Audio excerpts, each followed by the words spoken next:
Hey guys, give me one quick second before this video. I want to talk to you about something called StockX. Now this is going to be really easy for me to talk about because I actually found them before they found me. You see this? This is the gold-plated 35th anniversary Casio G-Shock. Really hard to get right now.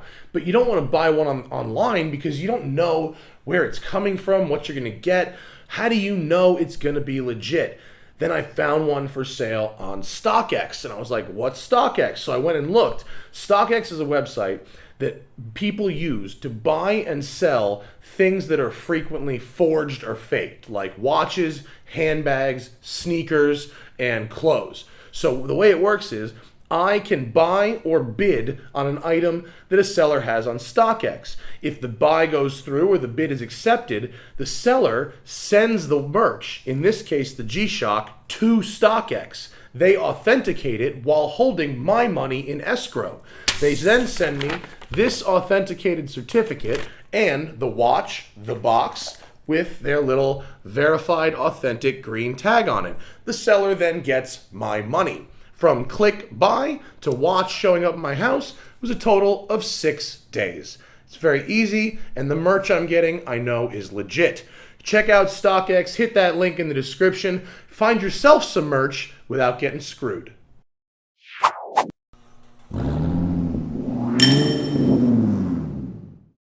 Hey everybody, welcome to the Angeles Forest. This is going to be very cool. Today, and all this week in fact, I'm testing the all-new 718 Porsche Cayman GTS, which I think is the best mid-engine car that Porsche has made.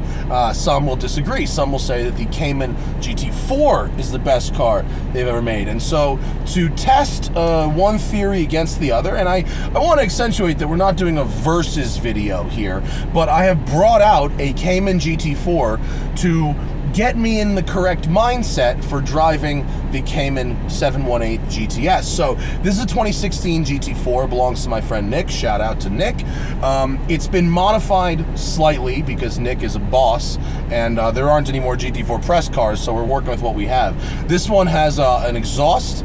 It has a GT3 intake manifold, GT3 throttle body, a half cage in the back. It has the DSC Sport controller on the suspension and adjustable camber plates. So it's going to be louder than stock, so the thing that we like about the GT4 will be accentuated here, but it should give us a good GT4 experience on which we can base a 718 Cayman GTS drive. So here we go.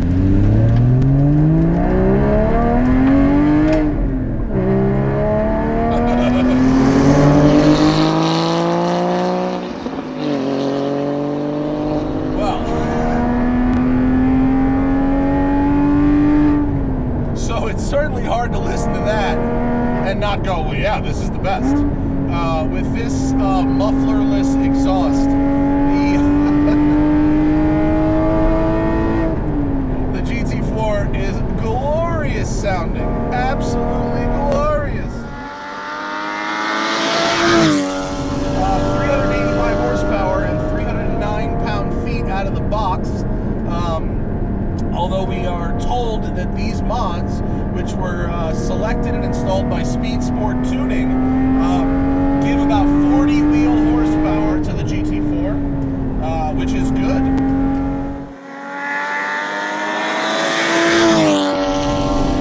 The GT4's the biggest criticisms of this car are actually the gearing. This is third gear, which is very long, and the relatively narrow power band. Although you have 309 pound-feet of torque stock, it comes at 4,750 RPM, which is significantly more than halfway up the tack.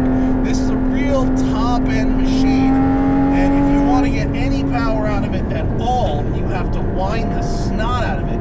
You've got a 7,600 RPM redline, so you have basically 3,000 RPM from peak torque to redline, and then you have some longer gearing, which really makes you work to keep it in the power band. You find yourself in between gears a lot, but the noise, oh my, the noise. All right, Not a bad run up the hill, but highlights include the sound and the sound.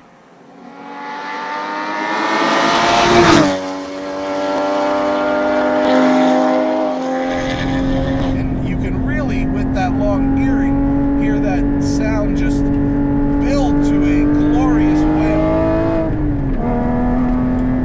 And, you know, you get a total motorsport experience with this car. It really does feel like a GT car, the way it rides and moves. This one has the steel brakes, and I have the carbon ceramics on the 718, and there is a serious difference. A lot more pedal effort required here, and the brakes honestly don't feel as effective in terms of how hard they stop. But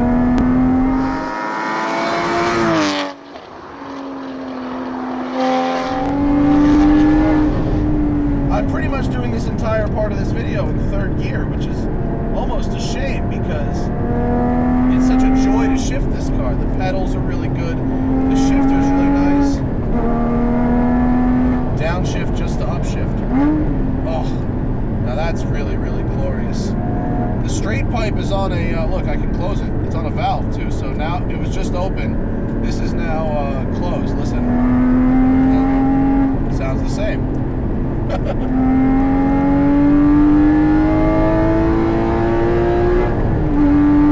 Wow.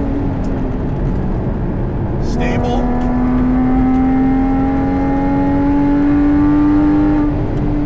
You know, it feels, it's quick, it's a beautiful drive, but it doesn't feel that fast. If you keep the revs up, it's good, but it really doesn't feel that fast. So let's hop over to the 718 GTS and its turbocharged 4-cylinder and see what the new is about. Okay, so now that our headspace is correct, this is the 2018 718 Cayman GTS. That means it's the turbocharged 2.5 liter flat 4 that sounds kind of Subaru-y, although frankly, the Subaru tuners I know would love to build this engine if they could, but that's neither here nor there. Variable geometry turbo, all the goodies, 365 horsepower in this application, 15 more than the S, with the same 309 pound-feet of torque because we have the manual. If we had PDK, you'd get a little bit more torque. But notable is it's the same torque number as the Cayman GT4, except in the Cayman GT4, the peak torque is 4,700. Here, the peak torque is flat from 2,000 to, I think, 5,000, and then peak horsepower is 6,500, so you have a much wider power band. As I will demonstrate, let's take a drive.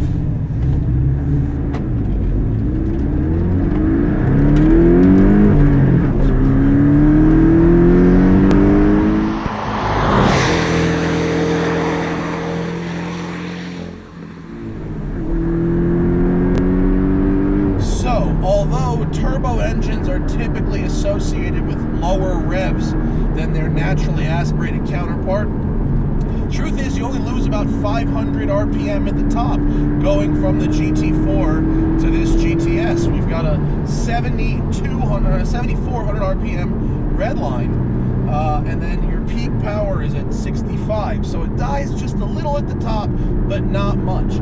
What you have is this mega wide torque band that really begins just below 3 and then goes all the way up. So here up in the altitude, we're up at about 5,000 feet.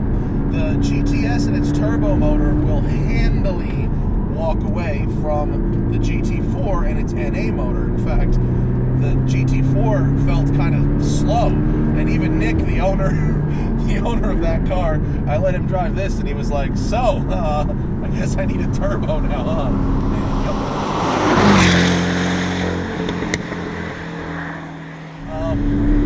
This car has $7,900 optional ceramic brakes, which you could probably skip, but chipmunk, it lived. But really good feel, not too squeaky.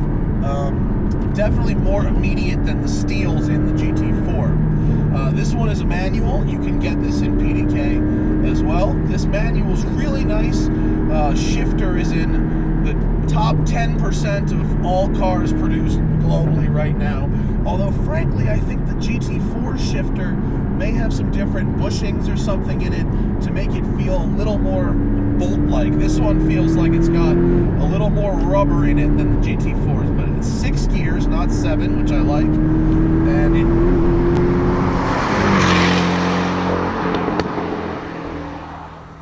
the turbo in this car, I think, makes better use of the gearing than the naturally aspirated GT4 did. This thing's really fast. Like, this car runs a 740 on the Nürburgring, and, you know, okay, this car's 90 grand is tested, so it should run a 740 on the Nürburgring. But what it does is, honestly, it's faster in a straight line than the GT4, even though the GT4 has, in theory, 25 or 20 more horsepower and the same torque. This just has a lot more area under the curve, so it's more usable power. And then you think the power is going to die off up top, but it just doesn't. You know, I'll give you 100% that the GT4 sounds better. I mean, the whale versus the thrum, the whale is going to win. However, this car does sound pretty cool, and unlike that GT4, you're going to be able to run it stock in a quiet day in Laguna, because the turbo does muffle it. It's really a pretty cool sensory experience in the car, and it sounds pleasant outside the car, but it's not that loud. Little turbo whistle. The GT4's Nick's followed me up this road, and every time there's a straightaway, I just open up a gap. He's got that wing and all that, but I love the seats in this. They're really sporty enough to hold me in place, but they're comfortable enough that I don't get beat up every day, and these are the standard sport seats. So to get from an S to a GTS, it's pretty much just a bunch of optional equipment. Clear? Bunch of optional equipment bundled together, you know, for less than if you got it on its own. So you get the 20-inch forged wheels, sport seats, sport exhaust, PASM, which is Porsche Active Suspension Management, the adaptive shocks. They're very good, but I think even in its softest setting, this car is stiffer than the Aurora 400.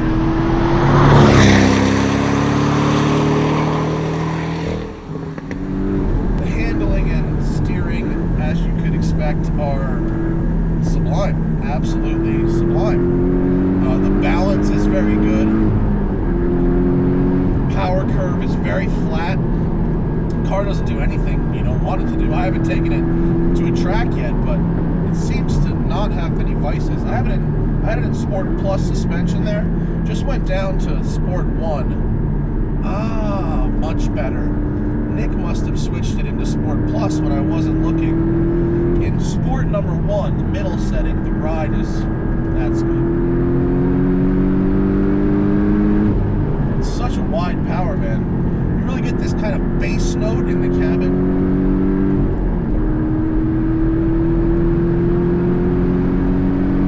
So yeah, I mean, in general, you're operating at a lower RPM than you would be in the older NA cars. But man, this thing is so fast. It's got the electric steering, which Porsche has figured out really is better than almost anybody. Heel towing, super, super easy. The higher you rev the engine, the smoother it gets. You get kind of a lumpy idle, but then just long gears. That third gear is still very long. Third gear is like almost a 90-mile-an-hour gear in this car, but with the turbocharger, you have that torque coming on earlier and harder, so you can get a lot more use out of that third gear than you could with the old 6-cylinder.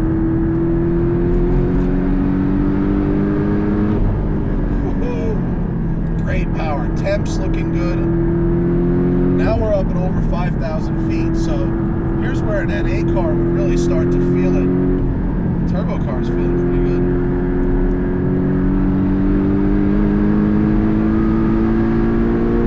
hang on. I just found the end of third gear, and it's actually quite a bit higher than I just said. I won't say it, but that was the end of third gear. It's crazy. You need the turbo with a gear that long. Still third. Third, fourth. Wow. Third gear is so long. I love this car. In the city, you know, the torque is really nice. It doesn't feel like it's dogging at low RPM. You can scoot through traffic real quick, run around the city. This is fifth gear going uphill. Man, I know people aren't going to agree with me. I know people just are not about the sound. Man, you got to drive it though, because I really think, you know, okay, sound is a sacrifice of progress. You know, the Cayman, I remember I had a Cayman R press car back in the day, and it was like 80 grand, and it was slow. Okay, so this is 90 as tested, so it's not cheap. We're talking about a $90,000 Cayman, but that's what a used GT4 is going to go for. And if you're going to really drive it in the city on bumpy roads every day, places besides the racetrack, this could be a better choice for you than a GT4. I mean, this ride's better in the city. It's easier to get in and out of with the regular seats. The torque is beautiful. Even the GT4 owner behind me thinks the torque is beautiful. I'm such a fan. I'm not necessarily saying one is better than the other. If what you're looking for is a street legal approximation of a race car, by all means, GT4 it up, GT3 it up. But if what you're looking for is to see progress applied to sports cars, I mean, this car, I swear to God, this GTS is, I swear it's as fast as a 996 turbo. It's gotta be. It's gotta be. In all aspects. Oh, look at this corner. Hey, death row. Here's your corner, buddy. I'm not doing it. But it's a little stiffer than I'd want, even in this mode. I could still dial it back a bit, but the handling is really, really, really good. I look like I'm having a good time. I hope I do, because I am.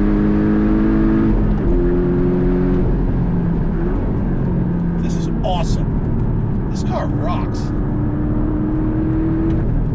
When you can punch it in that mid-range right here, third gear, 3,500 RPM, the torque it builds out of there, you're not waiting for the six-cylinder to catch up. It's got more right now from the middle, and that's good.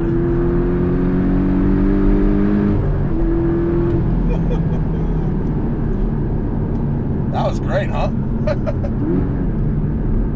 Wow, that was awesome. A good car. So, in conclusion, yeah, I think that was the conclusion, that the GT4 is your race car experience. In the long term, it'll probably be a better investment, as the GT cars are, but for practicality, a ridiculous amount of speed combined with forgiveness, comfort, the Cayman GTS has a lot going on for it, like a whole lot. I really, really like it. I mean, no shit, no bullshit. Is it better than the GT4? It is certainly different, in the same way that the 911 GTS, which I loved, was different than the GT3. If it's a daily, I might prefer the GTS, same as here. So thank you to Porsche for letting me have the car for a week. It's really nice. Thank you to Nick for coming out. Thank you to you for watching, and I'll see you later. Good day.